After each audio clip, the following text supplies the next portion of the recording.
So finally जिस दिन का हम सबको इंतज़ार था वो दिन आ चुका है और वो दिन था 2 अप्रैल। और हम सभी इंतज़ार कर रहे थे टेरिफ का कि यूएस की तरफ से जो टेरिफ अनाउंस किया जाएगा, डोनाल्ड ट्रंप की तरफ से जो टेरिफ अनाउंस किया जाएगा, इसमें इंडिया शामिल है या नहीं, अगर है तो कितने % का टैरिफ होगा, इसमें क्या इम्पैक्ट होगा इंडियन शेयर बाजार में। फाइनली वो देखने को मिला है आज के दिन, यानी कि 3 अप्रैल को ये देखने को मिला। अगर आप देखेंगे आज के दिन जो हमारे आईटी सेक्टर के स्टॉक्स थे, ऑलमोस्ट अगर मैं बात करूँ तो 1200-1300 पॉइंट डाउन थे। और अगर मैं बात करूँ जो हमारे फार्मा सेक्टर के स्टॉक्स है, इंडेक्स करीबन 4% अप था, 4% समथिंग अप था आज के दिन। तो ये जो टेरिफ है इसकी वजह से जो वोलेटिलिटी क्रिएट हुआ है, अब इसमें बेचारा इन्वेस्टर, इसका हालत बहुत ही ख़राब है। कोई भी स्विंग ट्रेडर हो, इन्वेस्टर्स हो, शॉर्ट टर्म ट्रेडर हो, सबका हालत ख़राब है। कौन से लोग आज के दिन सर्वाइव कर पा रहे? जो सिर्फ और सिर्फ इंट्राडे ट्रेड कर रहे हैं, सिर्फ वही लोग सर्वाइव कर पा रहे। उसके बाद भी इतना वोलेटिलिटी है कि उस इंसान को डायरेक्शन ही नहीं मिल रहा।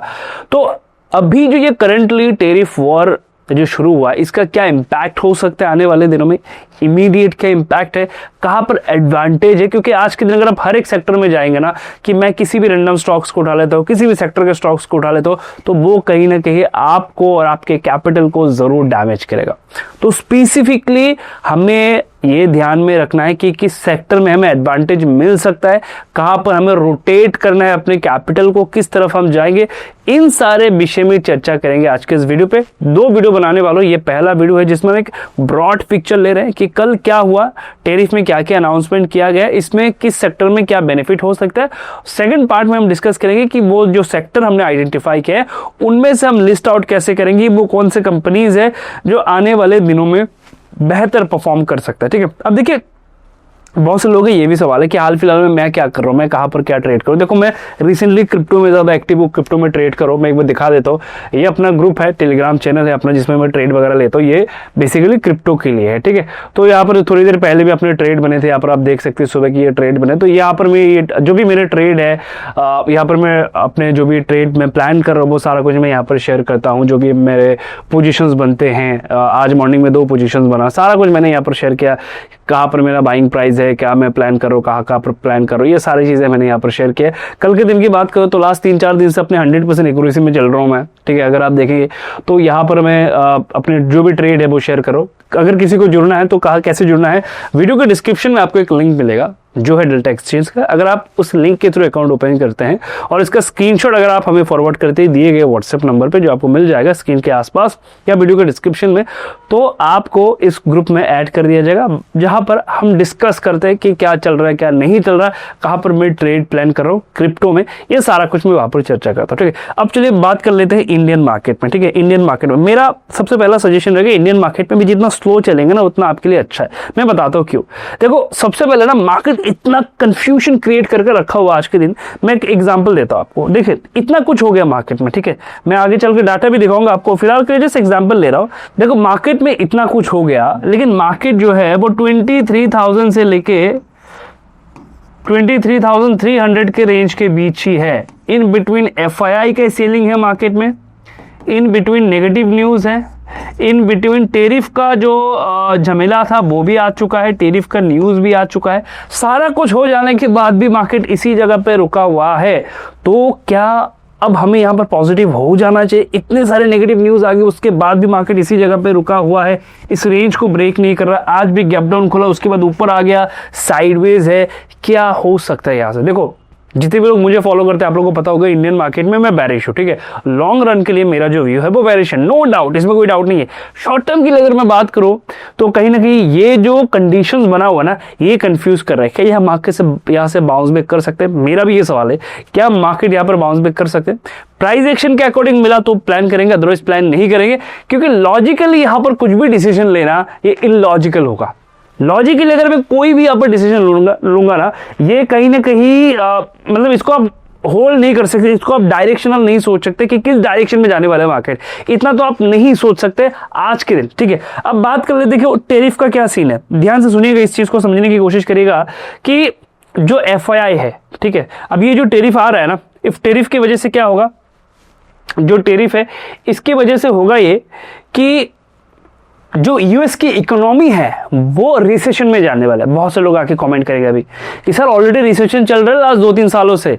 देखो, एक है धीरे धीरे करके चलना, एक है एग्रेसिवली आ जाना रिसेशन। अभी ये डर का माहौल है कि एग्रेसिवली रिसेशन आ सकता है, और इसी कारण से आईटी सेक्टर आज गिरा था। क्योंकि आईटी सेक्टर के जो बिजनेस है, आईटी सेक्टर में कोई टैरिफ नहीं लगा, लेकिन आईटी सेक्टर के जो बिजनेस है वो यूएस से आते हैं, राइट।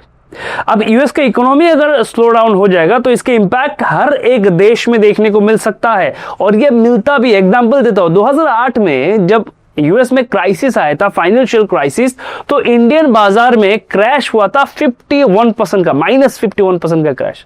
10% में करेक्शंस होता है। आज के दिन इंडियन मार्केट को देखो, सिर्फ 14-15% गिरा है। लोगों का हालत खराब है कि क्या करूं, समझ में नहीं आ रहा। पोर्टफोलियो बेच दूं, मार्केट छोड़ दूं, बहुत सारे डिमेट अकाउंट बंद हो रहे हैं, तो लोगों का दिमाग काम नहीं कर रहा है। ऐसे कंडीशन में सोच के देख लो 51% में क्या हालत हुआ होगा लोगों का, ठीक है। तो ये रिसेशन का डर है लोगों में, ठीक है। और दूसरा चीज मैं बताता हूं, देखो, मान के चलो कि मैं एक कंपनी का हेड हूं, ठीक है, या मैं एक कंपनी को चलाता हूं, मेरे अंडर में मान के चलो 10 मेंबर है। अब किसी भी कारण से कि मेरे ऊपर अगर कोई फाइनेंशियल क्राइसिस क्रिएट होगा तो इसके इंपैक्ट मेरे जो एम्प्लॉय है उसमें भी देखने को मिलेगा, जाहिर सी बात है। तो यूएस जो है वो, अगर मैं बात करूं, हम सबको पता है कि यूएस सबसे ज्यादा शक्तिशाली देश है, और इकोनॉमी के पर्सपेक्टिव से अगर मैं बात करूं तो बहुत ही स्ट्रांग है उनकी इकोनॉमी।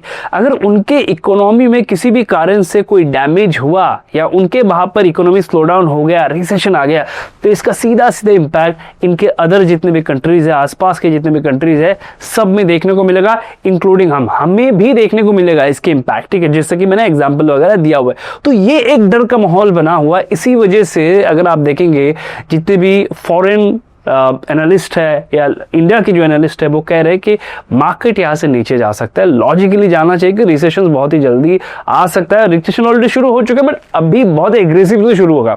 लेकिन इसमें एक एडवांटेज भी है, हर एक चीज का डिसएडवांटेज होता है, एडवांटेज होता है, ठीक है। एडवांटेज क्या है, देखिए, रिसेशन अगर इंक्रीज होगा तो रेट कट होना ही होगा, और कोई ऑप्शन नहीं है। रिसेशन में ही रेट कट होता है, और अगर रेट कट हुआ तो ये शेयर बाजार के लिए अच्छी बात है। बैंक से पैसा निकलेगा और वो पैसा आएगा शेयर बाजार में। हाल फिलहाल में क्या हुआ था, 2020 में बैंक से पैसा निकल के शेयर बाजार में आया। जैसे ही इसने टॉप बनाया उसके बाद पैसा निकल के धीरे धीरे धीरे करके फिर बैंक में गया, वापस सुबह बैंक से वापस आ जाएगा, ठीक है। ये प्रोबेबिलिटी भी कहीं ना कहीं। सो पॉजिटिव साइड भी है, नेगेटिव साइड भी है। अब आ जाते हैं, एक ब्रॉड पिक्चर लेते हैं कि ये जो अभी हाल फिलहाल में टेरिफ हुआ है इसका क्या इंपैक्ट हो सकता है, किस सेक्टर में।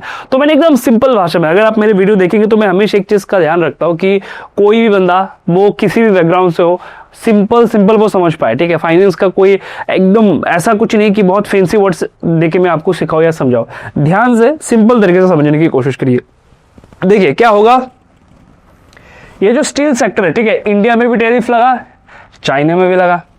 अब मैं भी ध्यान से देखिए, ये यूएस है मान के चलिए। अब इंडिया भी यहां पर स्टील भेज रहा है और चाइना भी यहां पर स्टील भेज रहा है, ठीक है, दोनों ही भेज रहे हैं, हम भी भेज रहे हैं, चाइना भी भेज रहे हैं। अब चाइना एक ही प्रोडक्ट मान के चलो, उस प्रोडक्ट का प्राइस 100 रुपए। अब चाइना जब इस प्रोडक्ट को भेजेगा उसका प्राइस हो जाएगा 160 रुपए, क्योंकि इसमें टेरिफ कितना लगा है, 60% का।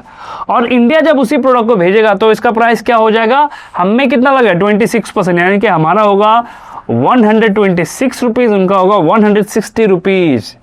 तो सेम प्रोडक्ट ही तो है, प्रेफरेंस किसको दिया जाएगा, किसका प्रोडक्ट सबसे ज्यादा बिकेगा, वो है इंडिया का प्रोडक्ट।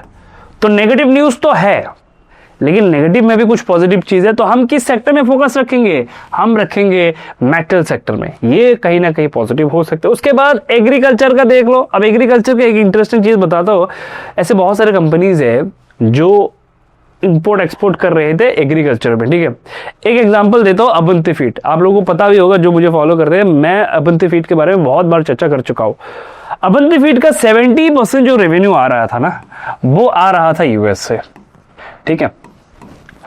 अब क्योंकि टेरिफ वाला सिचुएशन बन चुका है, तो इसमें क्या हो रहा है, इनके जो रेवेन्यू ग्रोथ है इसमें इंपैक्ट देखने को मिलेगा। क्या ग्रोथ चल रहा था ईयर ऑन ईयर, ऑलमोस्ट 55% का रेवेन्यू ग्रोथ चल रहा था। छोटा सा कंपनी है लेकिन 55% का रेवेन्यू ग्रोथ में चल रहा था। 70% जो सेल आ रहे थे ना वो बाहर से आ रहे थे, रेवेन्यू जो आ रहा था वो बाहर से आ रहा था। अभी यहाँ पर इंपैक्ट होगा, इसी वजह से आज के दिन अवंती फीड करीबन 18% गिरा था, 18%। तो ये शॉर्ट टर्म के रिएक्शंस है, शॉर्ट टर्म के रिएक्शंस है, ठीक है। ये आने वाले दिनों में धीरे धीरे करके वापस से रिकवर होने के चांसेस मैक्सिमम है, ठीक है। ये शॉर्ट टर्म के कहीं ना कहीं रिएक्शन है। अब देखो क्या सीन है, अब सीन ये है कि एग्रीकल्चर में अगर आप देखेंगे तो एग्री प्रोडक्ट में हमें क्या टैरिफ लगाया गया हमारे ऊपर, यहाँ पर एग्री प्रोडक्ट में क्या वेरिएशंस में क्या है क्या नहीं, आप एक बार पढ़ लीजिए। यहाँ पर फार्मास्यूटिकल में कुछ वैसा कुछ खास लगाया नहीं गया, ठीक है। इन फ्यूचर लगा सकते हैं ये लोग, ये प्लान चल रहा है। तो इस सेक्टर में रिस्क बना हुआ है, ठीक है, इन फ्यूचर रिस्क बना हुआ है, इन फ्यूचर के लिए रिस्क है, वो भी ध्यान में रखिए। तो मैं मेटल को ज्यादा प्रेफरेंस दूंगा, इसको ज्यादा मैं प्रेफरेंस नहीं दूंगा क्योंकि इन फ्यूचर का रिस्क इसमें है। एग्री सेक्टर में मैं थोड़ा सा कॉशियस ही रहूंगा, इनमें जब मैं इन डिटेल वीडियो बनाऊंगा ना वहां पर मैं कवर करूंगा ये टॉपिक। अभी तो थोड़ा सा ब्रॉड व्यू देख रहे हैं, ठीक है, क्योंकि लोग डरे हुए हैं कि अरे टैरिफ तो लग गया, अब तो बर्बाद हो जाएंगे हम लोग। तो आप ना डरे इसकी वजह से, ये सारी चीजें हैं, ठीक है। टेक्सटाइल में देखो, टेक्सटाइल में क्या है, टेक्सटाइल सेक्टर में क्या चल रहा है। अगर आप टेक्सटाइल को देखेंगे तो इसमें आपको समझ में आएगा क्या सीन चल रहा है। 6.59% का टैरिफ लगा हुआ है। अब इंटरेस्टिंग पॉइंट बताता हूं, बांग्लादेश चाहिए, वियतनाम चाहिए, यहाँ पर बांग्लादेश वियतनाम में अगर आप देखेंगे तो उनमें बहुत ज्यादा टैरिफ है, ठीक है। तो इंडिया में टेक्सटाइल सेक्टर में एक अच्छा ग्रोथ अपॉर्चुनिटी है। टेक्सटाइल सेक्टर में देखो आज के दिन ना, अब किसी भी रैंडम स्टॉक को उठाओगे तो आने वाले दिनों में आपका कहीं ना कहीं घाटा होने के चांसेस मैक्सिमम है। सेक्टर के साथ चलना होगा और कोई ऑप्शन नहीं है फॉर नेक्स्ट 1 and 2 ईयर के लिए, तो सेक्टर स्पेसिफिक होना होगा आपको। तो टेक्सटाइल में क्या सीन है, टेक्सटाइल में हमें एडवांटेज मिलेगा। ऑटोमोबाइल एंड ऑटो पार्ट्स यहाँ पर आप देख सकते हैं, यहाँ पर क्या सीन चल रहा है, ज्वेलरी में क्या सीन चल रहा है आप देख सकते हैं। केमिकल, देखो केमिकल को लेकर चाइना के साथ हमारा इससे बहुत पहले से झमेला चल रहा है, ठीक है। चाइना जो है अपने जो प्रोडक्ट है, जो केमिकल प्रोडक्ट है, वो बहुत सस्ते लेवल पे, बहुत सस्ते प्राइस में जाके यूएस में बेच रहा था, जिसकी वजह से इंडिया के जो केमिकल कंपनीज है ना वो परफॉर्म नहीं कर पा रहे थे। ये बहुत पहले से चल रहा है। अभी हाल फिलहाल में क्या हुआ, इनका टैरिफ आ गया है 60%। आप देखिएगा जो केमिकल सेक्टर के कंपनीज है ना वो क्या रॉकेट बनते हैं, ठीक है। इंडिया में 26%। तो अब इंडियन सेक्टर के जो इंडिया में जो केमिकल सेक्टर के स्टॉक्स है उनमें एक तेजी हमें देखने को मिल सकता है। आईटी में टैरिफ कुछ लगा नहीं जैसे कि मैंने कहा, लेकिन इंपैक्ट होने के चांसेस सबसे ज्यादा क्यों है, क्योंकि आने वाले दिनों में अगर रिसेशन आता है, अगर इकोनॉमी श्रिंक हो जाता है, तो इसमें क्या होगा, वो जो कंपनी जिनको, जैसे कि इंडियन की जितनी भी आईटी कंपनी उनका रेवेन्यू आ रहा है यूएस, अब यूएस में पैसा ही नहीं है, तो क्या होगा, तो कहीं ना कहीं इन कंपनीज को प्रॉब्लम फेस करना होगा। दूसरा चीज जो एफआईआई है, ठीक है, जो एफआईआई है वो कहां से बैठे हुए, कहां से बैठ कर ऑपरेट करे, वो ज्यादातर यूएस से बैठ कर ऑपरेट करे। अब अगर उनके खुद के घर में इशू क्रिएट होगा तो वो क्या करेंगे, वो धीरे धीरे करके अपना पैसा निकाल के अपने खुद के घर में लगाएंगे ना। अगर रिसेशन आएगा तो वो पैसा निकाल लेंगे, उनको सबसे पहले अपने खुद के कंट्री को देखना है ना। तो ये एक डर बना हुआ है रिन्यूएबल एनर्जी, इसमें मैं ज्यादा कुछ बुलिश नहीं हूं, ठीक है। उसके बाद आ जाता है यहाँ पर मैंने स्पेसिफिकली चीजें मेंशन करके रखा हुआ, जैसे कि एग्जांपल के लिए इसको लेते हैं, बाकी आप पढ़ लीजिएगा, ठीक है। टेक्सटाइल में अगर मैं बात करूँ 6.5%, अगर आप देखेंगे वियतनाम से बहुत लो है, बांग्लादेश से बहुत लो है, तो हमें एडवांटेज मिलेगा। ऐसे और भी कुछ सेक्टर्स है जिनको निकाल के लेके आऊंगा आप लोगों के लिए, स्पेसिफिकली डिस्कस करेंगे क्या चल रहा है क्या नहीं चल रहा है, आने वाले दिनों में क्या करना होगा। अब सिचुएशन ऐसा हो गया ना, आप जब पैर रखेंगे ना बहुत सोच समझ के आपको पैर रखना होगा। किन लोगों के लिए, जो मान के चलिए पोजिशनल ट्रेडर है, इन्वेस्टर्स है, शॉर्ट टर्म ट्रेडर अगर आप है तो आपको ज़्यादा दिक्कत नहीं होना चाहिए। इंटरडे ट्रेडर है तो आपको कोई दिक्कत नहीं होना चाहिए, क्योंकि इंटरडे में डिसीजन खत्म हो जाते हैं, जो भी आप सुबह लेते वो इवनिंग तक खत्म हो जाता है आपके डिसीजन, तो इंटरडे में कोई दिक्कत नहीं। लेकिन जो लोग पोजिशनल जाते हैं, इन्वेस्टमेंट करते हैं, पोर्टफोलियो बनाते हैं, क्योंकि इनमें ही एक्चुअल में डिसेंट रिटर्न बनता है, राइट, तो उन लोगों के लिए दिक्कत है। तो अभी पूरा का पूरा जो ये कॉन्सेप्ट उनको ब्रेक डाउन करेंगे हम लोग आगे चल के नेक्स्ट वीडियो में, नेक्स्ट पार्ट में, कि किस सेक्टर में मैं बुलिश हूँ, किस सेक्टर में मैं क्या सोच रहा हूँ, उस सेक्टर में वो कौन सी कंपनी है, किनके फाइनेंशियल्स क्या है और क्या चल रहा है, वो यूएस के साथ क्या ट्रेड करे, ये सारा कुछ ब्रेक डाउन करके निकाल के लाऊंगा आप लोगों के लिए। अगर आपको वो वीडियो चाहिए कमेंट पे जरूर बता देना। तब तक के लिए इस वीडियो को देखिए, डरिए मत, मार्केट अपॉर्चुनिटी भी देगा, मार्केट आपको डराएगा भी, लेकिन आपको अगर लंबे रेस का घोड़ा बनना है तो चीज़ों को समझिए, लॉजिकली चीज़ों को समझिए, उसके बाद आराम से डिसीजन लीजिए, ठीक है। मिलते हैं नेक्स्ट वीडियो पे, तब तक के लिए वीडियो देखिए, एंजॉय करिए, खुद का ख्याल रखिए, खुद के पेरेंट्स का ख्याल रखिए, और चैनल पे नए हैं तो सबसे पहले चैनल को ज़रूर सब्सक्राइब करिए।